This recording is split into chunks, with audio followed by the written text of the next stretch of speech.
আসসালামু আলাইকুম। আমি ফারিহা। দীর্ঘ সময় পর আমি ভিডিও বানাচ্ছি জাতীয় বিশ্ববিদ্যালয় নিয়ে। সম্প্রতি আমরা জানি যে অ্যাডমিশন টেস্টের পরীক্ষাগুলো জাতীয় বিশ্ববিদ্যালয়ে এখন এক্সাম হচ্ছে ভর্তি হওয়ার জন্য। তো এই প্রেক্ষাপটে কিছু শিক্ষার্থী আছেন যারা জাতীয় বিশ্ববিদ্যালয়ে ভর্তি হতে ইচ্ছুক, আবার কিছু শিক্ষার্থী ভাবছেন তিনি জাতীয় বিশ্ববিদ্যালয়ে পড়বেন নাকি পাবলিক ইউনিভার্সিটিতে চান্স না পাওয়ার কারণে প্রাইভেট ইউনিভার্সিটিতে পড়ার পথটাকে বেছে নেবেন, অথবা আপনি পরবর্তী বছর অ্যাডমিশন পরীক্ষায় অংশগ্রহণ করবেন, অথবা আপনার বাড়িতে ছোট ভাই বোন আছে তারাও ভবিষ্যতে অ্যাডমিশন পরীক্ষায় অংশগ্রহণ করবে এবং জাতীয় বিশ্ববিদ্যালয়ে পড়ার সম্ভাবনা আছে, অথবা দীর্ঘ অনিচ্ছা সত্ত্বেও আপনি জাতীয় বিশ্ববিদ্যালয়ে ভর্তি হয়েছেন। এরকম অবস্থায় আপনি কী কী অসুবিধার সম্মুখীন হবেন বা হতে যাচ্ছেন, আর হলেও এই জায়গাগুলোতে কিভাবে ব্যালেন্স নিয়ে আসা দরকার, এটা নিয়ে ছোটোখাটো ব্লগ শেয়ার করব। কারণ আমি একজন জাতীয় বিশ্ববিদ্যালয়ের ছাত্রী ছিলাম পূর্বে। আমি জাতীয় বিশ্ববিদ্যালয় থেকে লেখাপড়া করেছি। তো জাতীয় বিশ্ববিদ্যালয় আমার জীবনে একটা ট্রমার কারণ ছিল। তো আমি চাই না যে এইটা আরও অনেক ছেলেমেয়ের জীবনে ট্রমার কারণ হোক। যে জায়গাটা আমি নিজে ফেস করেছি সেটা আমি চেয়েছি যে আরও 2-4 জনের এই বিষয়গুলো নিয়ে জানা উচিত। আমি জাতীয় বিশ্ববিদ্যালয়ে পড়ালেখা করার সেই অপ্রিয় সত্য কথাগুলোকে তুলে ধরার চেষ্টা করব আজকে। আমি যদি আমার নিজের বিষয়টা দেই, মানে আমি যদি আমার নিজের দিকটা থেকে যদি কিছু এক্সাম্পল দেওয়ার চেষ্টা করি, তাহলে আমি বলবো যে আমাকে মানুষ খুবই আশা করতো যে আমি কোথাও না কোথাও একটা পাবলিক ভার্সিটিতে চান্স পাবো। আর আমার ফেস কেমন জানি সবাই একটু বেশি মনে রাখতে পারেন, যার কারণে দেখা যায় যে আমার জীবনের প্রথম ক্লাসটা, জাতীয় জীবনে লাইফে যেই প্রথম ক্লাসটা, ফার্স্ট ডে যে ক্লাসটা আমি করতে যাই, সেই দিন দেখা যায় যে ক্লাস টিচার আমাকে উঠালেন, এই ফারিয়া তুমি ওঠো, তুমি এই কলেজে কেন এসেছো, এখানে পড়লে ভবিষ্যৎ অন্ধকার। মানে আমি অলরেডি তখনও কিন্তু ট্রমাটাইজড, মানে আমার কোথাও চান্স হয়নি, কিছু না। স্যার আমাকে বললেন যে তুমি কেন এই কলেজে এসেছো, তোমার জায়গা তো এটা না, তুমি ভালো কলেজে পড়তে, ভালো কলেজের স্টুডেন্ট ছিলে, তুমি এখানে কেন এসেছো। তো ওইটা আমার জন্য না খুবই একটা মানে শকড হওয়ার মতো বিষয় ছিল। কারণ স্যার বোঝাতে চেয়েছিলেন যে আসলে আমাদের মতো ছেলেমেয়েরা যারা ভালো স্কুল কলেজে লেখাপড়া করেছি তাদের আসলে এই জায়গাটা না, কলেজ তাদের জায়গা না, তারা পড়বে ভার্সিটিতে। আর তাহলে পড়ছে কারা জাতীয় বিশ্ববিদ্যালয়ে, যাদের লেখাপড়া হওয়ার কথা না। স্যার আসলে এটাই বোঝাতে চেয়েছিলেন যে এদের তো লেখাপড়া করারই কথা না, এরা যে পড়তে পারছে এখানটায়, তারা যে অনার্স মাস্টার্স করতে পারছে, এটাই তো তাদের বিশাল ভাগ্যের ব্যাপার। তো তাদের জন্য ঠিক আছে, কারণ কিন্তু তুমি কেন এসেছো। তো আমার প্রথম দিনের সেই কথাটা আমার কাছে কিছুটা সময়ের মতো খারাপ লেগেছিল, কিন্তু প্রায় 7 থেকে 8 বছর পর সেই কথাগুলোর ফলাফল আমি অক্ষরে অক্ষরে ভোগ করছি। মধ্যেও আমি ছিলাম একটু বোকাশোকা টাইপের, ফর্ম ফিল আপ না সরি, আমি যখন মানে কাগজপত্র জমা দিতে হয় জাতীয় বিশ্ববিদ্যালয়ে, সেই কাজটা আমি নিজে করি নাই, আমার প্যারেন্টস ওখানটা গিয়ে করিয়েছিলেন। কারণ আমি অসুস্থ থাকার কারণে সেটা ভালোভাবে পড়ে করতে পারি নাই। আমার জীবনের একটা বড় আফসোস, আমি ইংলিশ ভার্সনে পড়ি নাই। আমি জানতাম যে মনে হয় পাবলিক ভার্সিটিতে যারা পড়ে তারাই মনে হয় ইংলিশ ভার্সনে লেখাপড়া করতে পারে, কিন্তু আমার ইচ্ছা থাকলেও, আমার সামর্থ্য থাকলেও সেটা ভুলবশত বাংলা ভার্সন হয়ে যায়। আমার জীবনের একটা বড় আফসোস, আমি অন্তত ইংলিশটা চর্চা করতে পারতাম। আচ্ছা, তারপরেও আপনি যে জাতীয় বিশ্ববিদ্যালয়ে ভর্তি হবেন, আপনার উপর একটা বিশাল সামাজিক চাপ আসবে। যেরকম আমি একদিন একটা অনুষ্ঠানে যাই, সেখানে সাধারণত খুব ভালো স্টুডেন্ট না হলেও তাদের সামর্থ্য আছে প্রাইভেট ভার্সিটিতে পড়ার। আমি বারবার আমার কলেজের নাম বলতে বাধ্য হই, আমার সাবজেক্টের নাম বলতে বাধ্য হই, কিন্তু আমার জন্য এটা ছিল বারবারই একটা লজ্জার জায়গা। আমি বলেছিলাম এরকম অনুষ্ঠানে আমি জীবনে দ্বিতীয়বার আর কখনো আসবো না। এটা আমার নিজেরই সমস্যা ছিল, আমি নিজে গিল্টিতে পড়েছিলাম।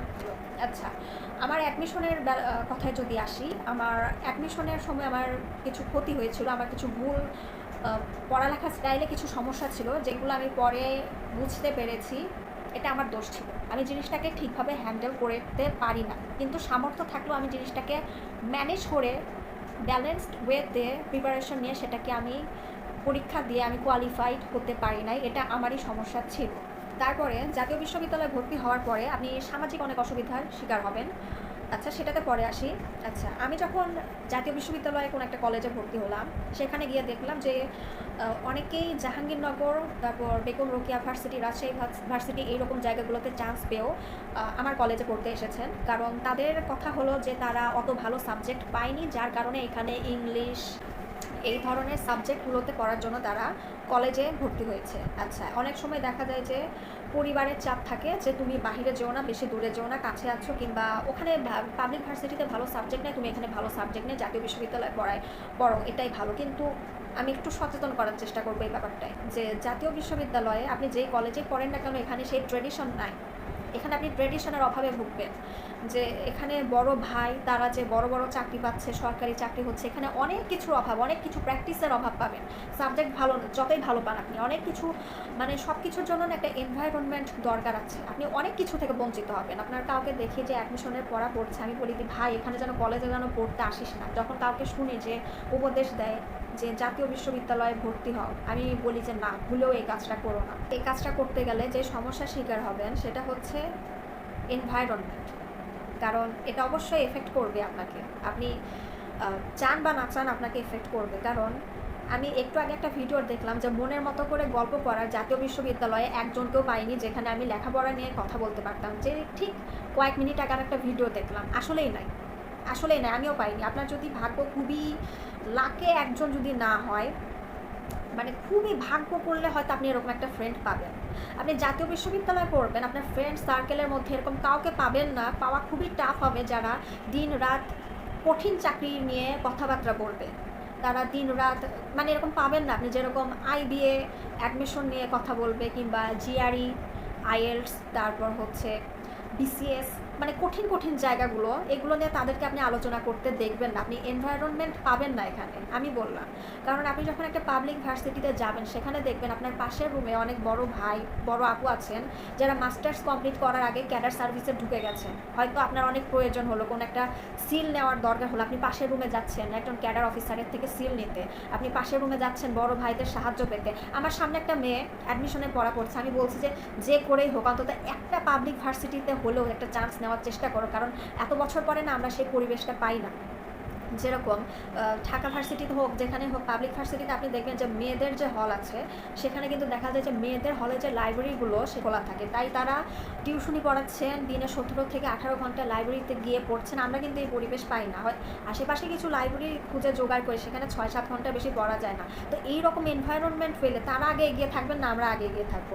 অনেকেই বলেন যে জাতীয় বিশ্ববিদ্যালয় যদি এডুকেশন ব্যবস্থায় যদি প্রসেসটাকে যদি ঠিক করা হয়, তাহলে হয়তো ভুড়ি ভুড়ি বিসিএস ক্যাডার জাতীয় বিশ্ববিদ্যালয় থেকে বের হবে। কিন্তু আমার এখানে সন্দেহ আছে। একটা ট্র্যাডিশন ফলো করতে হয়, যেখান থেকে ডজন ডজন ভরি ভরি বিসিএস ক্যাডার, ভরি ভরি ছেলেমেয়েরা বাহিরের দেশে যাচ্ছেন পিএইচডি করতে, সেখানে কিন্তু একটা ট্র্যাডিশন আছে। বড় ভাইরা যাচ্ছেন, বড় আপুরা যাচ্ছেন, তা কিন্তু অনেক কিছু শিখিয়ে দিয়ে যাচ্ছেন। হ্যাঁ, যেখানে একটা ট্রেডিশন আছে সেখানে কিন্তু একটা চর্চা আছে। আপনি দেখবেন যে 4 জন সফল মানুষের সাথে আপনি চলাফেরা করেন, দেখবেন যে সেই সফলতার প্রভাব আপনার উপর পড়বে। আর যদি আপনি 4 জন অথম মানুষের সাথে চলাফেরা করেন, সেখানে দেখবেন যে সেই এফেক্টটা আপনার উপর পড়বে না। কি এখন পাবলিক ভার্সিটিতে যেহেতু চান্স পাইনি, প্রাইভেটে যাবো কিনা, যেহেতু আমি প্রাইভেট ভার্সিটিতে পড়ি নাই, সেহেতু আমার প্রাইভেট ভার্সিটি সম্পর্কে এনাফ নলেজ নেই। সো এটা নিয়ে আমি কিছু আপাতত বলতে যাচ্ছি না। তাহলে জাতীয় বিশ্ববিদ্যালয় থেকে আমি কিভাবে কি করব? আমার তো ভাগ্যেটাই জুটেছে, কিংবা অর্থনৈতিক সামর্থ্য নেই দেখে হয়তো আমাকে প্রাইভেট ভার্সিটিতে আমার পরিবার আমাকে ভর্তি করতে পারছে না। তাহলে আমি কি করতে পারি? প্রথমত কথা হলো যে জাতীয় বিশ্ববিদ্যালয়ে যদি আপনার নিয়তি থেকেই যায়, তাহলে যেই কাজটা করতে হবে, চোখ কান তালা মানে সব কিছু তালা দিয়ে বন্ধ করে দিতে হবে। কারণ সমাজে গেলে সমাজ অনেক খোঁচানোর চেষ্টা করবে। তো আপনাকে যেটা অ্যাপ্লাই করতে হবে সেটা হচ্ছে গোবরে পদ্ম ফুল হয়ে থাকার চেষ্টা করতে হবে। মানে জাতীয় বিশ্ববিদ্যালয় থেকে ভালো কিছু করতে যাওয়ার মানসিকতা মানে হচ্ছে গোবরে পদ্ম ফুল হওয়ার চেষ্টা করা। এখন এটা বলবেন যে এটা তো খুব ইজি, এটা তো আমিও করবো, করে দেখাবো, আসলে তা না। আসলে ধৈর্য সবাই ধরে রাখতে পারে না। হ্যাঁ, ধৈর্য আসলে নিজেকে অনেক কাঠফল পুড়িয়ে, অনেক আগুনে পুড়ে পুড়ে নিজের মধ্যে সেই ধৈর্যটা আনতে হয়। হ্যাঁ, মানে সবাই যা করছে আমিও তাই করবো, এই মেন্টালিটিতে থাকা যাবে না। সবাই যা করছে আপনার আশেপাশে আপনি যেমন দেখছেন, সেই মেন্টালিটি থেকে একটু বের হয়ে আসার চেষ্টা করেন। এই সমস্ত গোবরের মধ্যে আমি একজন পদ্মফুল হয়ে থাকার চেষ্টা করব। আশা করি এই নিয়ম ফলো করলে ভালো করা যায়। আবার আমি যখন পাবলিক প্লেসে কোথাও জাতীয় বিশ্ববিদ্যালয়ে কেউ যখন ভর্তি হবে, এটা শুনলে আমি যখন সাথে সাথে নিষেধ করি, না এই ভুল করো না, তখন হচ্ছে মানুষ বলে না, জাতীয় বিশ্ববিদ্যালয় থেকেও এখন মানুষ অনেক ভালো কিছু করছে, এখন অনেক ভালো চাকরি বাকরি হচ্ছে হচ্ছে কিন্তু সবার না। হ্যাঁ, মানে ওনারা সেই হচ্ছেন যারা সফল হয়েছেন, তারা হচ্ছেন সেই গোবরে পদ্মফুল। তো আসলে এগুলো কবিতার কথা। জাতীয় বিশ্ববিদ্যালয় থেকেও এখন অনেক ভালো কিছু হয়, আসলে তা না। আমি কি করব সেটা আমার মধ্যে। তো আসলে এই জায়গাটা তুলনামূলক টাফ। যেখানে এনভায়রনমেন্ট নেই, সেখানে নিজের ব্রেনকে বারবার এক জায়গায় ফোকাস রেখে রেখে রেখে রেখে নিজেকে স্ট্রং বানানো জিনিসটা কিন্তু তুলনামূলক টাফ। তো এটাই বলার ছিল যে আপনি ন্যাশনাল ইউনিভার্সিটিতে পড়বেন কিনা তার আগে আপনার এই মেন্টালিটিটা রাখা দরকার। কিংবা আপনি যদি ভর্তি হয়ে গেছেন, জীবনে একটা আফসোস আছে, আপনাকে এই মেন্টালিটিটা আপনাকে ধরে রাখার চেষ্টা করতে হবে। কারণ আমিও পারবো, আমিও করে দেখা দেবো, এটা আজ 1-2 দিনের মোটিভেশন। বাস্তবে দেখা যায় এই জিনিসটা বেশিক্ষণ ধরে রাখা যায় না। সব শেষে আমি কিছু কথা বলার চেষ্টা করব যে কিছু কিছু মিথ আমাদের ছেলে মেয়েদের মাথার মধ্যে ঢুকিয়ে দেওয়া আছে। আহারে বেচারা জাতীয় বিশ্ববিদ্যালয় পরে জীবনে ভালো কিছু করতে পারবে না। এক্সাম্পল স্বরূপ ফেসবুক, ইউটিউবে দেখবেন স্ট্যাটাস এসেছে অনেক যে জাতীয় বিশ্ববিদ্যালয় থেকে পড়ে ফরেন ক্যাডার, জাতীয় বিশ্ববিদ্যালয় থেকে অমুক ক্যাডারে ফার্স্ট হয়েছে। তো হয়েছে মানে মনে হয় যে আকাশ থেকে পড়া মানে কোনো নিউজ আসলো। বাট এটা ডিপেন্ড করে একান্তই আপনার উপর যে আপনি কিছু করতে পারবেন কি পারবেন না আপনার জীবনে। আপনি কি করতে চান? আপনি কি পিএইচডি করতে পারবেন? আপনি সফল ব্যবসায়ী হবেন, নাকি আপনি বিসিএস ক্যাডার হবেন? এই সমস্ত কিছু ডিপেন্ড করে আপনার মন মানসিকতা, আপনার ধৈর্যের উপর। আপনি একটা জায়গাকে কতটুকু হ্যান্ডেল করতে পারেন, আপনার মানসিক সাহস কতখানি, পরিশ্রম নেওয়ার, স্ট্রেস নেওয়ার ক্যাপাসিটি আপনার কতখানি, সেটার উপর ডিপেন্ড করে। এটা কোনো ভার্সিটি, জাতীয় বিশ্ববিদ্যালয়, পাবলিক ভার্সিটি কিংবা কোনো জায়গার উপর ডিপেন্ড করে না। তো আপনি যদি জাতীয় বিশ্ববিদ্যালয়ের স্টুডেন্ট হয়েই থাকেন, আমি একজন জাতীয় বিশ্ববিদ্যালয়ের ছাত্রী হিসেবে আমার একটাই কথা থাকবে যে আশা ছাড়া যাবে না, ধৈর্য ধরে রাখার চেষ্টা করেন। নিশ্চয়ই আপনি পারবেন। নিজের মন মানসিকতাকে শক্তভাবে ধরে রাখার চেষ্টা করবেন। আপনার জন্য শুভকামনা। লাইফে কতটুকু উপরে উঠতে পারবেন কিংবা সাকসেসে যেতে পারবেন সেটা আপনার উপরেই ডিপেন্ড করে। তো ভিডিওটি ভালো লাগলে অবশ্যই একটি লাইক দিবেন এবং আমার জন্য দোয়া করবেন। ধন্যবাদ। আর চ্যানেলটি সাবস্ক্রাইব করবেন।